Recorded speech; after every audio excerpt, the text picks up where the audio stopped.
জ্ঞান পথে অগ্রসর হতে হয়। তবে আমাদের এখানে সেই মানুষরা তারা হচ্ছে আমার শ্রদ্ধেয় নিতাই দাস, দীনদাস, বিবেক গোস্বামী, এরা ব্রহ্মচর্য পালন করে যে পথে আগইছে।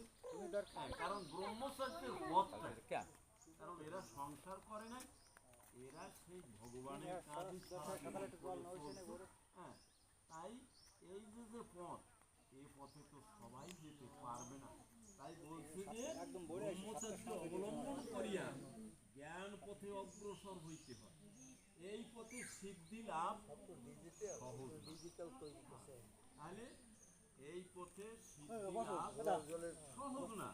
তাই বলছে যে সেই জন্য গৃহীগণের নিষ্কাম কর্ম গ্রহণ